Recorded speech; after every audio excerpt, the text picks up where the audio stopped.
Eu tinha 37 anos. Saúde em dia, corpo forte, vida correndo como devia. Trabalhava muito, reclamava pouco. Vivia como se fosse imortal. Até aquela terça-feira. Era para ser só um exame de rotina. Um check-up bobo. Mas o olhar da médica, aquele olhar, já dizia tudo antes mesmo da palavra câncer ser dita. Você está com um linfoma avançado, ela disse, tentando manter a voz firme. Meus ouvidos zumbiram. O mundo pareceu diminuir. Os sons ficaram abafados, como se eu estivesse afundando. Lembro só de perguntar, tem cura? E ela respondeu, sem responder. Voltei para casa com os olhos secos, porque o medo às vezes é tão profundo que nem lágrimas ele deixa. Minha esposa, Carolina, desabou no chão da cozinha quando ouviu. Nossos 2 filhos pequenos não entendiam. Corriam pela casa enquanto ela tremia de dor. Naquela noite, o teto do meu quarto parecia me esmagar. Eu olhava para o ventilador girando devagar e pensava, é isso, acabou. E a pergunta que eu evitava finalmente veio. Se eu morrer agora, para onde eu vou? Cresci em lar evangélico, mas me afastei. Primeiro por orgulho, depois por distração. E quando vi, a fé era só uma lembrança, um eco distante da infância. Aquela Bíblia que minha mãe me deu estava guardada no fundo de uma gaveta, empoeirada, esquecida. Mas naquela noite, eu a procurei, encontrei, abri, ao acaso, e li, ainda que eu ande pelo vale da sombra da morte, não temerei mal algum, porque tu estás comigo. Foi como se aquela frase me atravessasse, como se alguém me segurasse pelos ombros e dissesse, eu nunca saí daqui. Chorei. Pela primeira vez, chorei. Comecei o tratamento. Quimioterapia. Perdi o cabelo, a fome, as forças. Fiquei pálido, inchado, frio. Parecia outro homem, um homem quebrado. Tinha dias em que eu olhava meu reflexo no espelho e dizia, você não vai vencer. E ouvia lá no fundo, mas Deus pode. Carolina orava toda noite, às vezes comigo, às vezes sozinha, às vezes só chorando em silêncio, mas não parava. E aí aconteceu algo estranho. Na terceira sessão, eu tive um sonho. Estava num campo, escuro, frio. Eu corria com medo. Algo me perseguia, uma sombra imensa. Gritava meu nome. Quando tropecei e caí, ela me alcançou. Mas antes que me tocasse, uma luz rasgou o céu, branca, quente, forte. E uma voz disse, entregue sua alma e eu te darei vida. Acordei suando, tremendo, mas com algo no peito. Algo que eu não sentia há anos. Esperança. Naquela manhã ajoelhei, sozinho, no chão do quarto. Deus, eu não sou digno, mas se ainda me quer, eu sou teu. Não houve trovões, nem anjos, nem milagres imediatos, mas havia paz. E paz, para quem vive no vale da morte, é mais preciosa que o ar. A partir dali, algo mudou. O sofrimento não sumiu, mas já não me destruía por dentro. Eu não estava mais sozinho. Me aproximei de uma igreja. Comecei a ler a palavra. Conheci irmãos e vi nos olhos deles a mesma chama que começava a queimar dentro de mim. O câncer ainda estava lá, mas ele já não era o centro da história. Deus era. E foi então que os exames começaram a mudar. No hospital, os dias se arrastavam. O relógio na parede parecia zombar de mim. Os ponteiros se movendo lentamente, como se quisessem que eu sentisse cada segundo da dor. Os médicos entravam e saíam com pranchetas e olhares sérios. Minha mãe orava no canto do quarto, os olhos vermelhos, a voz embargada. Eu já não tinha forças para fingir coragem.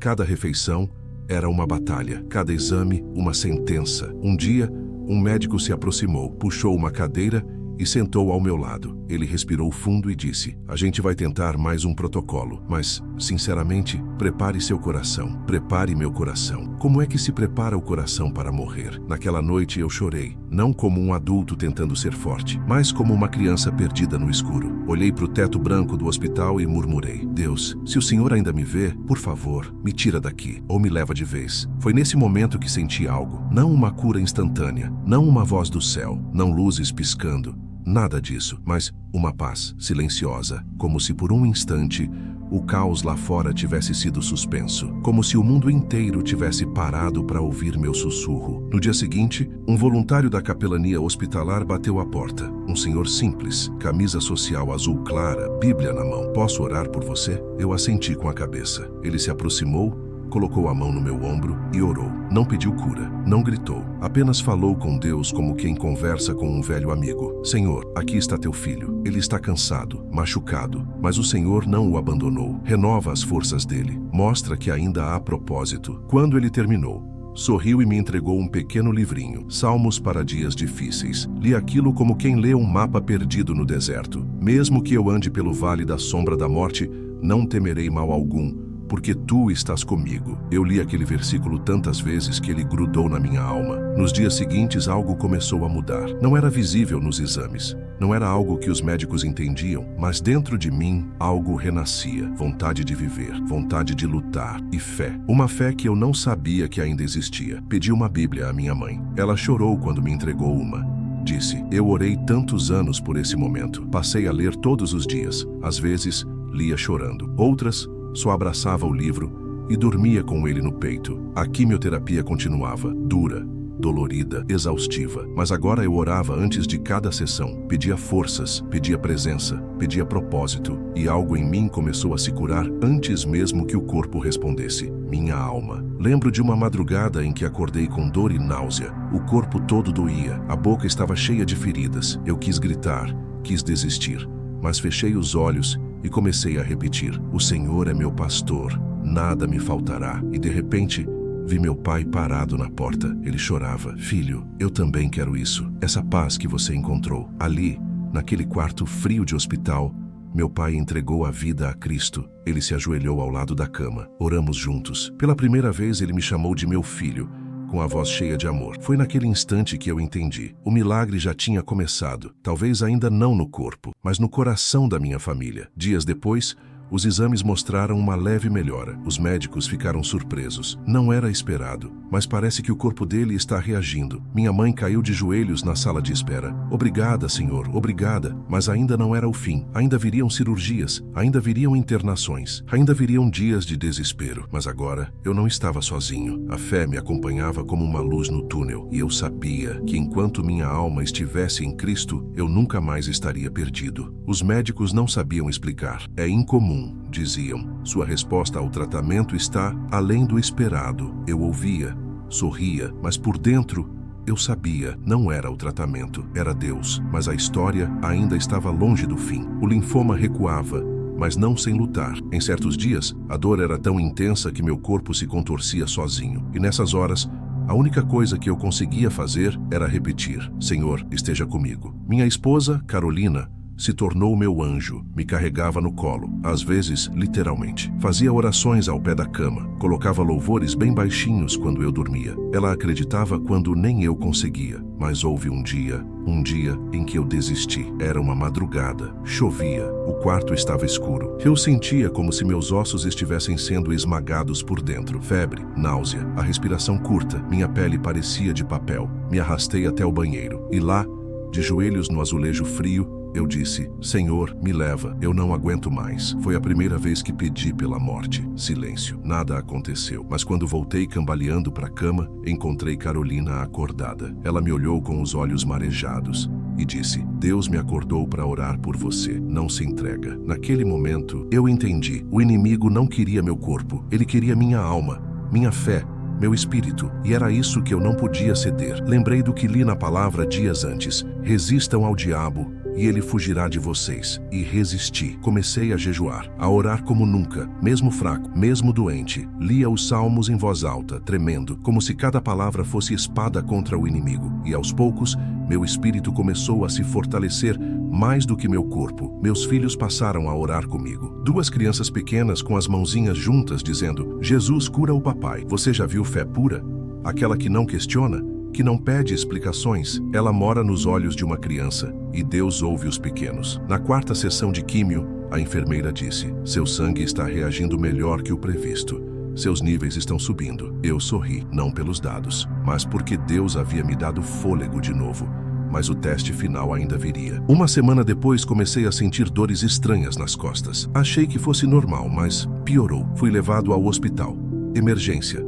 Febre alta. Mal conseguia falar. Os médicos fizeram exames. O câncer estava controlado, mas eu estava com uma infecção severa no pulmão. Se o organismo não reagir, pode entrar em septicemia, disseram. Ou seja, eu podia morrer. Ali, em dias. E foi aí que o sobrenatural aconteceu. Naquela madrugada, enquanto eu delirava de febre, vi, com os olhos da alma, alguém parado aos pés da cama. Era um homem, ou um anjo. Alto, rosto sereno, vestes brancas. Seus olhos brilhavam, e ele me estendeu a mão.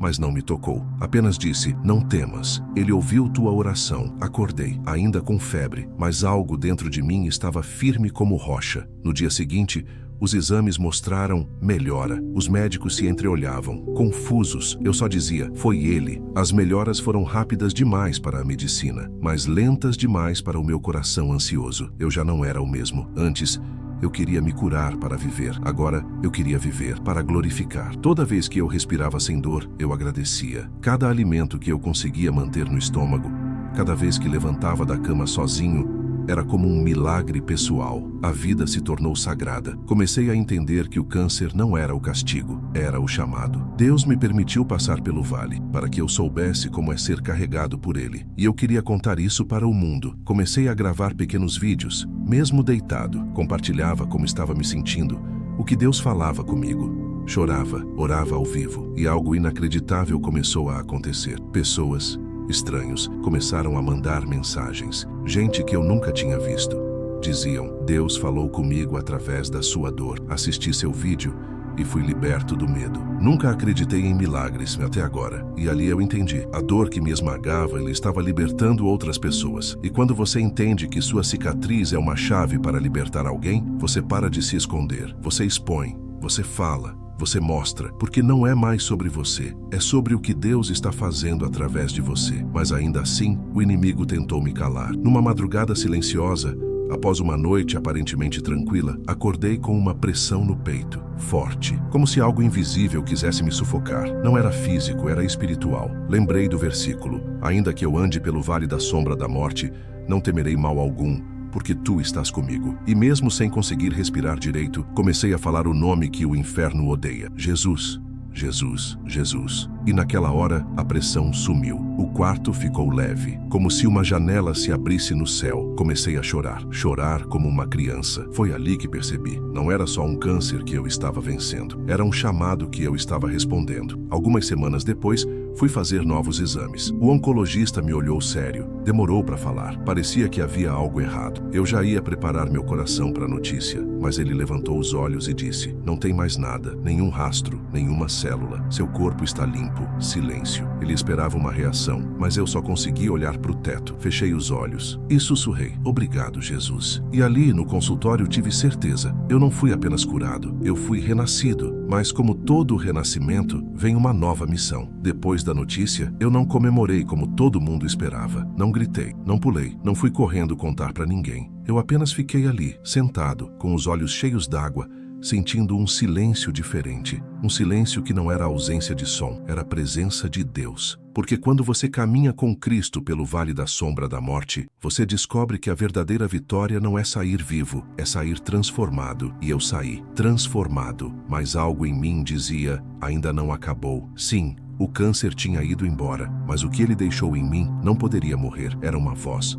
não a minha, uma voz maior que me chamava, me incomodava, me empurrava para algo que eu ainda não entendia. Nos dias seguintes, tentei voltar à rotina, mas tudo parecia fora de lugar. As mesmas coisas, agora pareciam pequenas, vazias. As conversas rasas me sufocavam. Os antigos prazeres já não tinham sabor. Porque quando você prova da eternidade, nada mais nesse mundo te satisfaz do mesmo jeito. Foi numa dessas noites em claro que ouvi de novo no íntimo da minha alma. Leve a minha luz para onde ainda existe trevas. Na manhã seguinte, saí caminhando pelas ruas, sem rumo, só obedecendo o impulso de dentro. Passei por um beco escuro da cidade, um lugar esquecido. Lá estavam eles, os que o mundo não enxerga.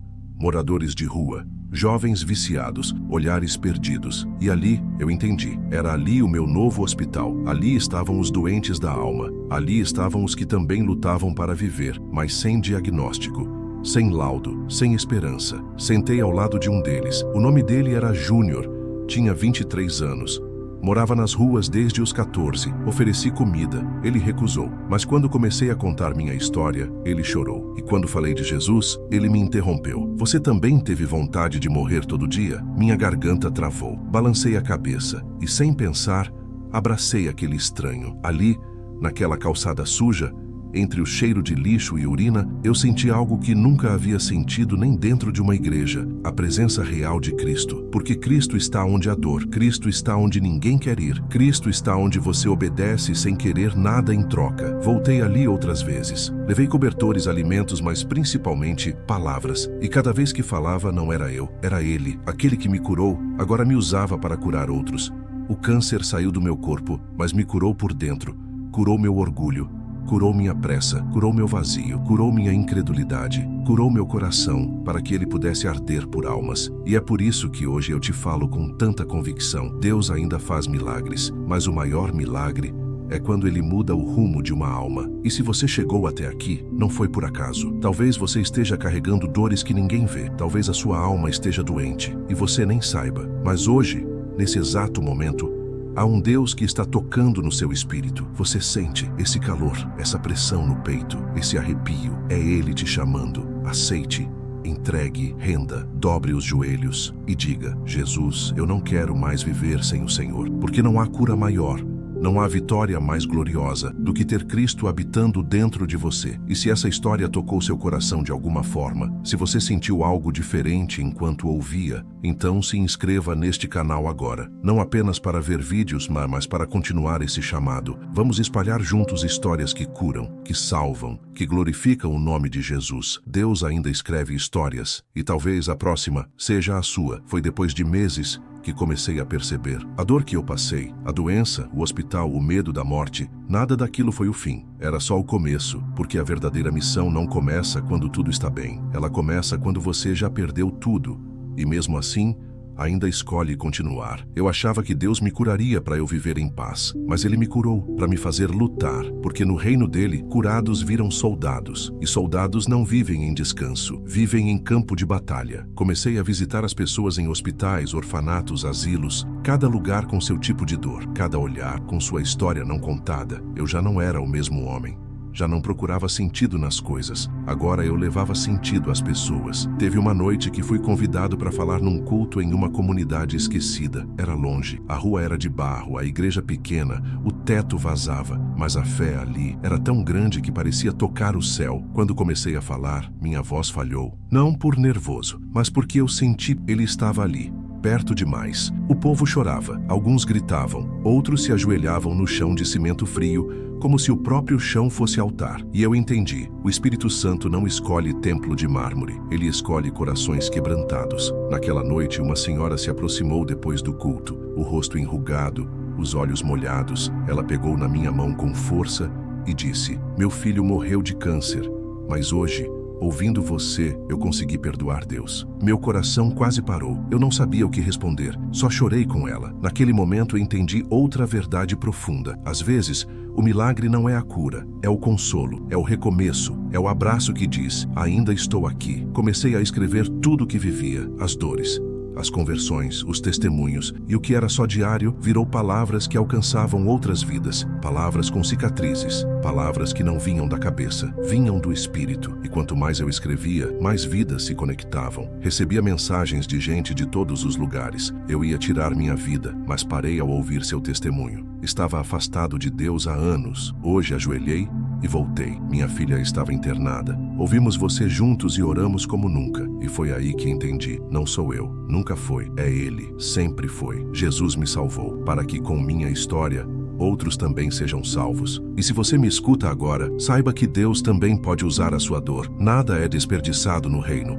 Aquela traição, aquela perda, aquela noite chorando em silêncio, tudo isso Ele pode transformar em fonte. Fonte que brota no meio do deserto. Fonte que jorra onde só havia areia seca. Ele é a chuva no deserto. E se você ainda está aí se perguntando: por que eu?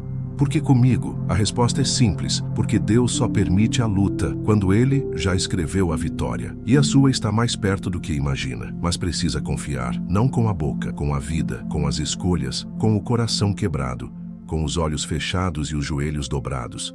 E se essas palavras encontraram você, se de alguma forma essa história falou direto com a sua alma, se inscreva agora no canal. Não é só sobre vídeos. É sobre vidas que se encontram no meio do caos. É sobre histórias que viram esperança e sobre um Deus que continua escrevendo páginas incríveis. Mesmo quando tudo parece um final. O tempo passou. Os médicos me chamam de milagre. Minha ficha médica virou curiosidade entre os residentes. Esse aqui foi desenganado e está aqui contando piada nos corredores. Mas não foi só o câncer que morreu em mim. Foi o homem velho, o que só enxergava a vida pela lente do medo, o que fazia orações decoradas e vivia sem fé verdadeira. Hoje, às vezes, acordo no meio da madrugada, silêncio total, a casa escura. E ainda assim, sinto como se alguém estivesse ali, observando, esperando, como se a eternidade respirasse ao meu lado. Eu me levanto, piso no chão frio e caminho até a janela. Olho o céu e me pergunto, por que fui salvo? Por que eu e não tantos outros que oraram mais do que eu, que jejuaram mais, que tinham filhos, sonhos, ministérios, e às vezes, confesso, a culpa me visita. É como um sussurro que pergunta, será que você realmente voltou para viver ou apenas não entendeu que já está do outro lado? Dizem que quando morremos, vemos a luz. Eu vi, mas não era um túnel. Era um olhar que atravessou toda a minha dor e me amou mesmo assim. Aquele olhar não era deste mundo, era dele, de Jesus. E desde aquele momento, nunca mais consegui viver do mesmo jeito, porque eu entendi que estar vivo é mais do que respirar, é carregar a eternidade dentro do peito. Algumas pessoas dizem que voltei transformado, outras acham que enlouqueci, mas só quem andou no vale da sombra da morte sabe como é enxergar a luz no fim do abismo. E não era imaginação, não foi um sonho, foi real. Tão real quanto a lágrima que escorre agora, tão real quanto a cicatriz que carrego no peito, tão real quanto o nome que gritei quando achei que tudo acabaria. Jesus. E talvez essa história que você ouviu até aqui não seja mesmo sobre mim. Talvez seja sobre você, sobre a vida que você está tentando carregar sozinho, sobre o diagnóstico que chegou ontem, sobre o vazio que você sente mesmo rodeado de gente. Talvez tudo isso seja o começo da sua cura, não do corpo, mas da alma, porque um dia todos nós vamos partir. Mas a pergunta não é quando, é para onde. E se existe algo que essa caminhada me ensinou, é que ninguém está realmente vivo até entregar a alma para quem morreu por ela. No fim, não importa se você é médico, paciente, pregador ou perdido. Diante da cruz, todos nós sangramos igual. Mas também, diante da cruz, todos nós podemos ressuscitar. Você acredita nisso? Ou ainda está esperando sinais? Pois bem, essa história é o seu sinal. Se isso tocou seu coração, não ignore. Inscreva-se agora no canal. Aqui, cada história é uma semente, cada vídeo é uma porta. E quem sabe, seja através dela, que Deus vá alcançar você. Seja bem-vindo, ou melhor, bem-vindo de volta à vida.